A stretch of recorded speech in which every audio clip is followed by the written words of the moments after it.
Graça e paz, amados. Deus é bom, não é? O Pai escuta a nossa oração, recebe o nosso louvor e ainda nos dá a sua palavra, para que nós possamos alimentar o nosso espírito.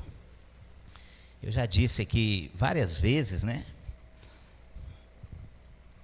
Nós cuidamos muito bem da nossa carne, e é bom que cuide.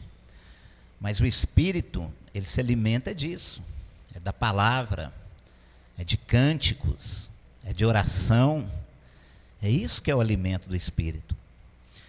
Eu convido você para abrir a sua Bíblia no Evangelho de São Mateus, capítulo 22, para a gente mergulhar um pouco na parábola das bodas. Jesus gostava muito de falar por parábolas, né? Jesus gostava muito de ensinar através de parábolas, porque as pessoas entendem muito bem as coisas que são de baixo, mas têm dificuldade de entender as coisas que são do alto. Então Jesus gostava de falar por parábolas, porque através das parábolas as pessoas conseguiam entender as verdades espirituais. Mas mesmo assim, mesmo através das parábolas, algumas parábolas, os discípulos tinham que interrogá-lo, né? Porque não adianta nada, irmãos, eu falar aqui a noite inteira, se o Espírito de Deus não trabalhar, nós não vamos entender nada, né? Então, é o Espírito de Deus que nos revela a palavra de Deus.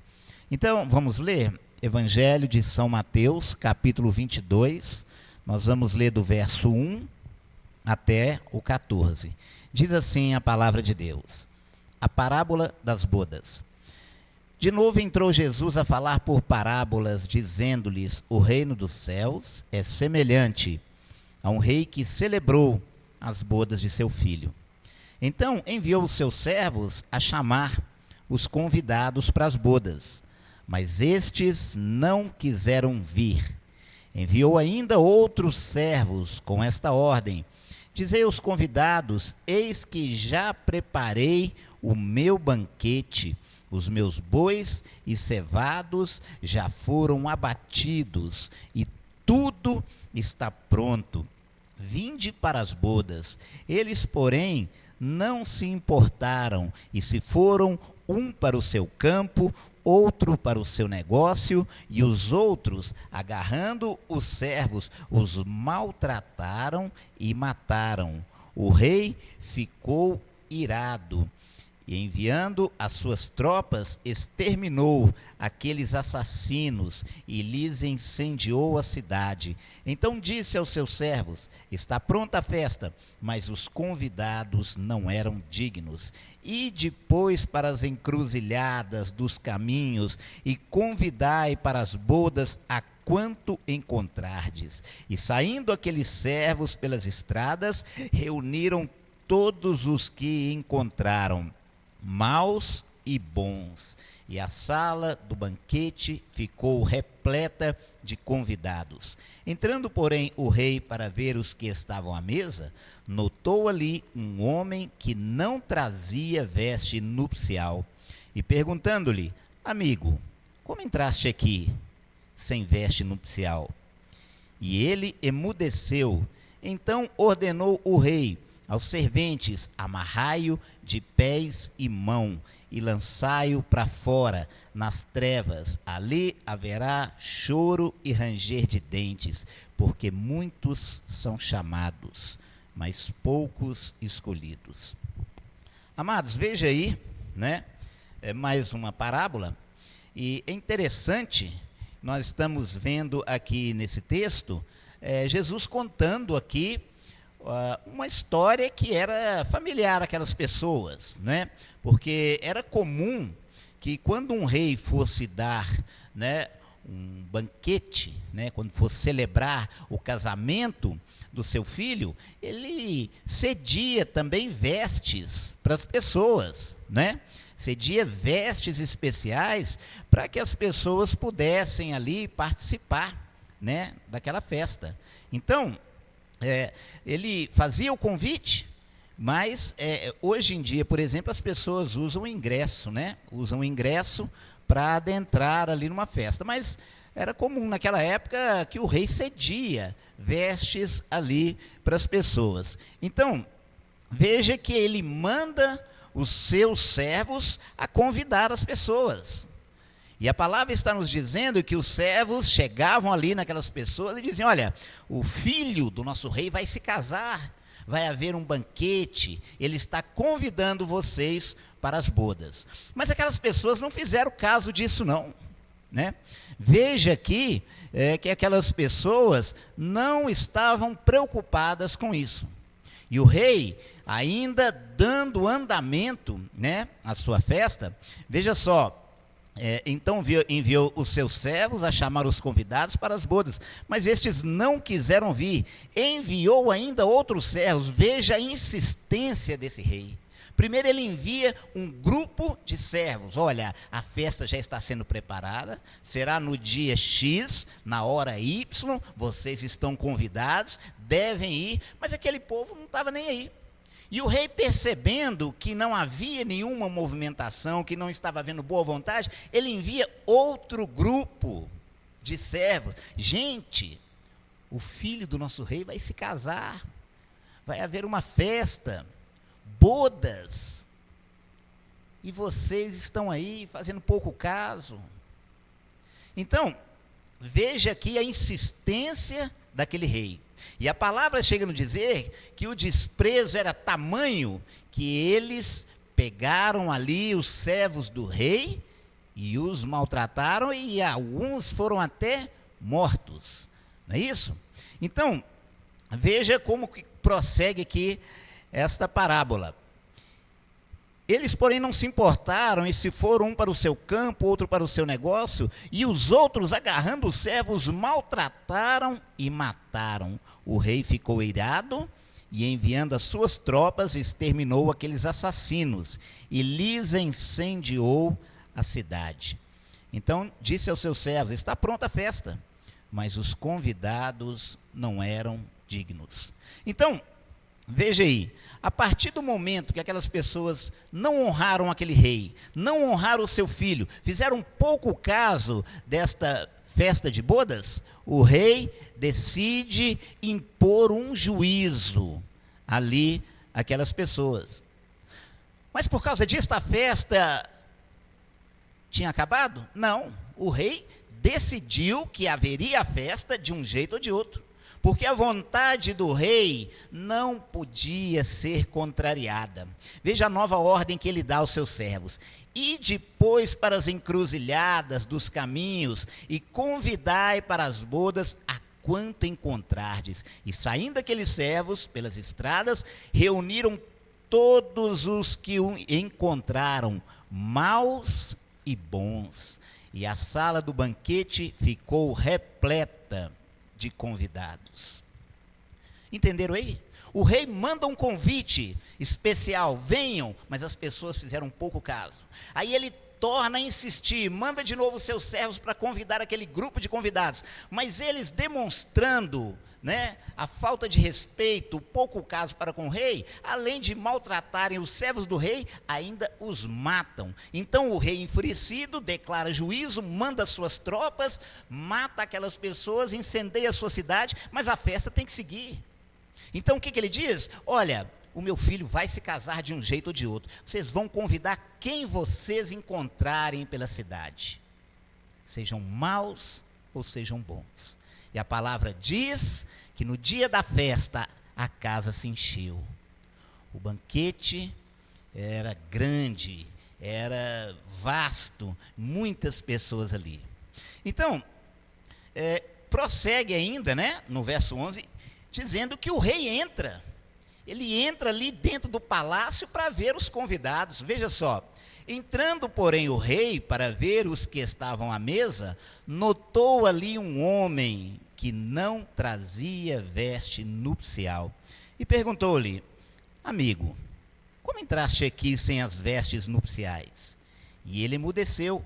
Então ordenou o rei aos serventes: amarrai-o de pés e mãos, e lançai-o para fora, nas trevas, ali haverá choro e ranger de dentes, porque muitos são chamados, mas poucos escolhidos. Olha só, os servos cumpriram a ordem do rei, convidaram muita gente, bons e maus, mas eu quero aqui, mais uma vez, lembrar, os convidados para ter acesso à festa, eles precisavam de vestes nupciais, e essas vestes eram cedidas pelo próprio rei, eles não precisavam comprar essas vestes, tudo que eles tinham que fazer, eram apenas ir até aquela festa, receber aquelas vestes, né, e adentrar ali. Mas quando o rei entra no palácio, ali, né, para se confraternizar com os convidados, todo mundo de veste nupcial, mas ele vê um homem ali dentro da festa que não está trajando vestes nupciais. E ele chega para aquele homem: meu amigo, como é que você entrou aqui? Cadê suas vestes nupciais? O homem sequer teve resposta. Então o rei manda prender aquele homem e lançá-lo ali nas trevas exteriores. Então, ao analisar essa palavra, eu aprendo aqui muitas lições, né? Começando aqui pelo verso 2, 3, 4 e 5, né? Que é a primeira parte da parábola. Os primeiros convidados dessa parábola são os judeus, não é?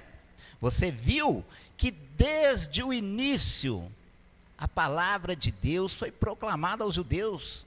Foram eles que receberam a lei de Deus, não é isso? Moisés entregou para eles as leis. E eles tiveram conhecimento. Eu mostrei para vocês aqui uma vez que no livro de Gênesis, nós vemos a proclamação do evangelho para Abraão, né? Nós vamos ver aqui Jesus aqui, né, expresso na lei e nos profetas, mas os judeus, ao longo de toda a história, nunca fizeram caso. Sempre se voltaram para a idolatria, sempre se distanciaram de Deus, não é isso?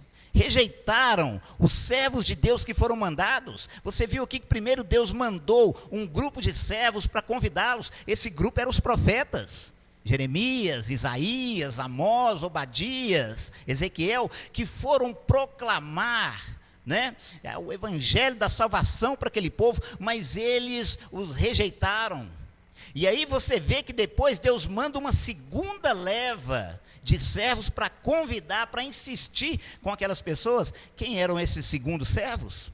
Os apóstolos, não é isso? Quando o mestre vem, aí nós temos os apóstolos que pregaram o evangelho, Pedro, João, Tiago, o apóstolo Paulo, mais uma vez insistindo com aquele povo, mais uma vez os convidando para as bodas do Cordeiro. E o que eles fizeram? Os maltrataram, como diz a palavra, e os mataram, como nós vimos no caso de muitos apóstolos, como Tiago, como Paulo, não é? Então, nós vemos aqui que vem então uma ordem de Deus: vai, chama a todos que vocês encontrarem, a minha casa vai se encher, de uma forma ou de outra. E o que aqueles servos fizeram? Convidaram os gentios. Quem são os gentios? Somos nós. Gentios são aqueles que, aos olhos humanos, não eram dignos. Às vezes eu começo a me perguntar: o que é que eu estou fazendo aqui? Eu não tenho nada a oferecer a Deus. Não tenho nada para oferecer, mas por que é que eu fui alcançado por essa palavra? E assim, muitas daquelas pessoas que estavam naquela festa estavam se perguntando: eu nunca sequer estive nesse palácio, eu nunca sequer estive perto desse rei, por que que ele mandou me convidar? Não é isso? E você percebeu aqui a ordem do rei? Convide os maus e os bons, não é? Às vezes nós vamos ver pessoas que começam a olhar para a sua vida e dizem assim: meu Deus, mas eu já errei tanto, por que que eu estou aqui? Por que que eu fui convidado? E às vezes o próprio Satanás chega a nos dizer para nós, no nosso ouvido, chega a soprar no nosso ouvido: que é isso, mas você já fez isso, você já fez aquilo, você acha que você vai para o céu, você acha que você tem salvação, não é? Mas a palavra está dizendo aqui que aquele rei manda convidar os bons e os maus. Igreja de Cristo, preste atenção. Essa parábola fala conosco sobre compromisso. Se você percebeu aqui essa parábola, ela está focando aqui na relação de um noivo e uma noiva. Não é isso? Havia um casamento em andamento. O filho do rei ia se casar com a sua noiva, e nós estamos vendo aqui grupos de pessoas que estão desonrando esta festa. Grupos de pessoas que desonram o rei, desonram o seu filho e desonram este banquete. Mas há um outro grupo que nem sequer passava pela sua cabeça de estar ali. E esse grupo foi convidado e está ali dentro. Igreja de Cristo, um casamento é uma aliança que precisa ser honrada para uma vida toda. É isso que essa parábola está mostrando para nós. A aliança de Deus conosco não é uma aliança provisória.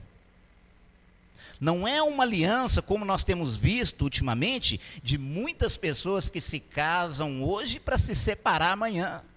Nós estamos vendo aqui a parábola das bodas, o casamento do filho do rei, um relacionamento para durar por toda uma vida. Não era um relacionamento superficial. O filho do rei iria se casar. E muita gente está sendo convidado. Mas muita gente não está dando a devida honra a este casamento. Sabe o que eu acho interessante aqui? Veja só o verso 8, diz assim. O verso 8 diz assim: então disse aos seus servos, está pronta a festa. Mas os convidados não eram dignos. Igreja de Cristo, o rei fez tudo. Ele cuidou de tudo. Ele preparou os seus novilhos. Ele preparou as vestes nupciais. Ele fez o convite, ele chamou. E até aqueles que pensavam que não estariam lá, ele mandou buscar. Sabe o que eu aprendo com isso? Não cabia aos convidados levar nada.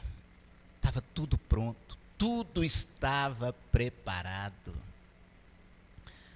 Você já leu Filipenses capítulo 1, verso 16? Deixa eu ler para você. Filipenses 1, capítulo 6 diz assim: estou plenamente certo de que aquele que começou a boa obra em vós, há de completá-la até o dia de Cristo Jesus.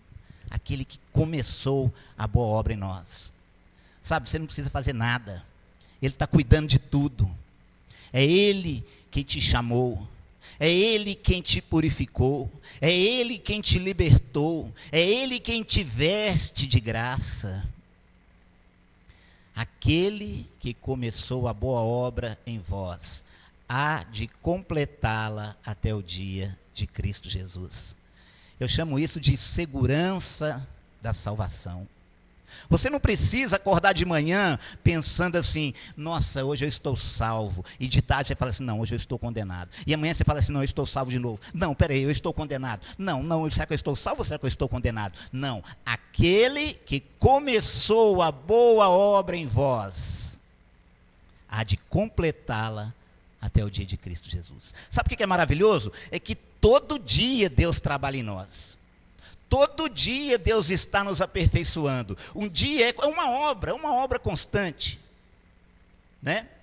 Uma vez eu vi uma frase e uma pessoa disse assim, que Deus não era mágico, Deus é um construtor. É verdade.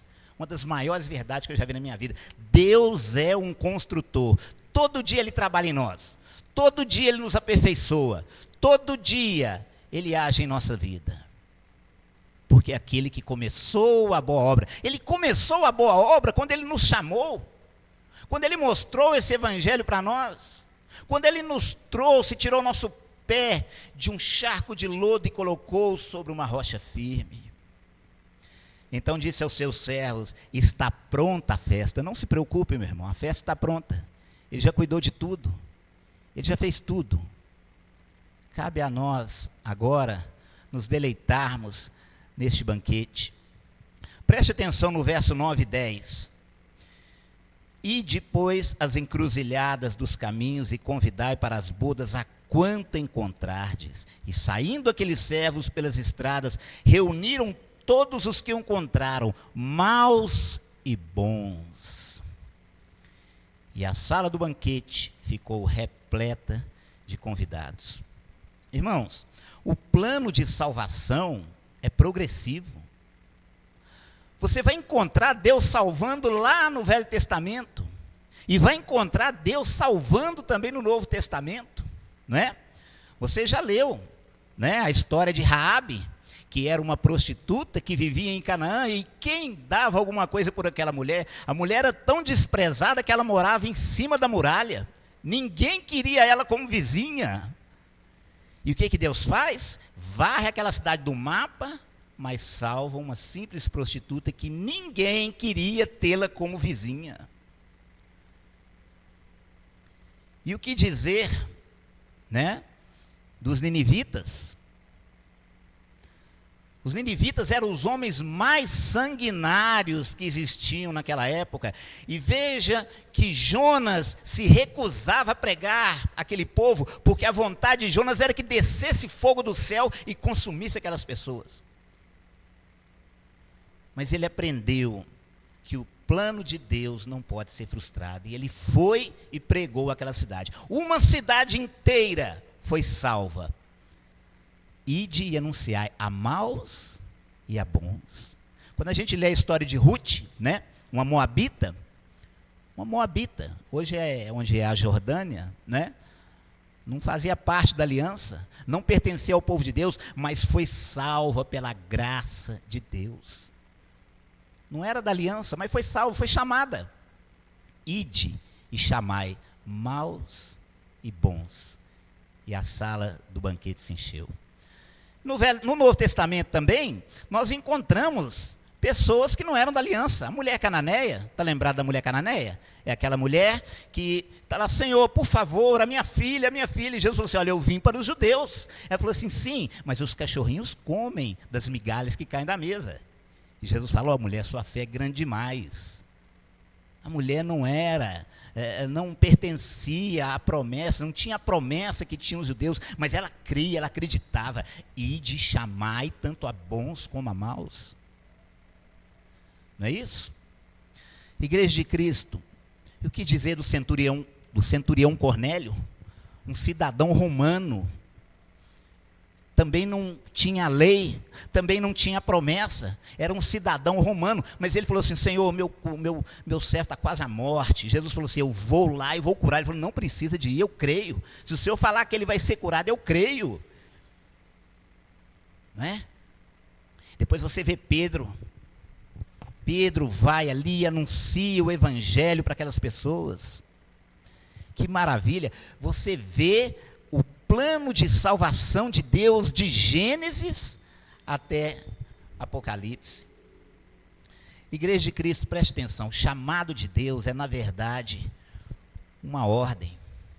Arrependam-se e creiam.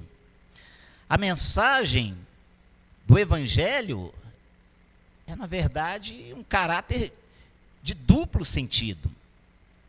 Ela é uma mensagem de salvação para quem crê, mas é uma sentença de morte para aqueles que rejeitam. Você viu aqui no início da parábola? Primeiro ele chama, venham, o casamento do meu filho, venham para a festa. E aquelas pessoas fizeram pouco caso. Aí depois ele insiste, venham.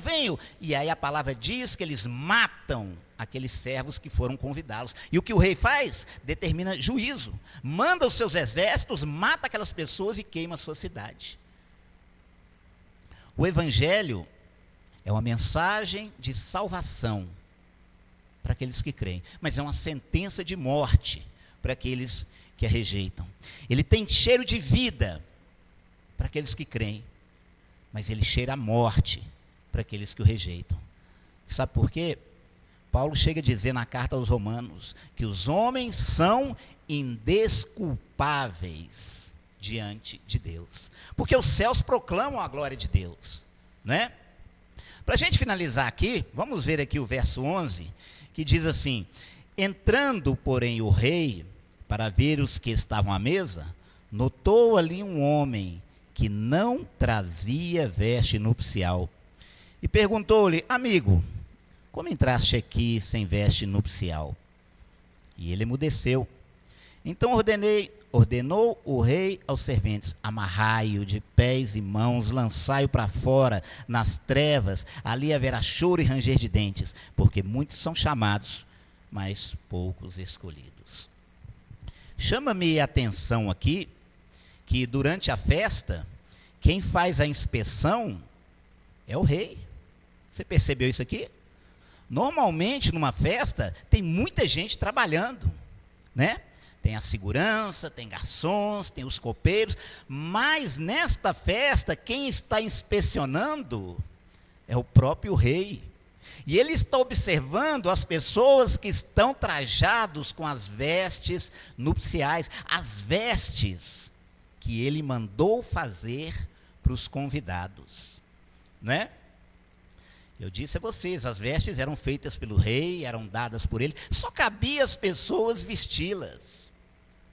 Mas ele está andando, inspecionando ali os convidados, ele percebe um homem que não está usando estas vestes nupciais.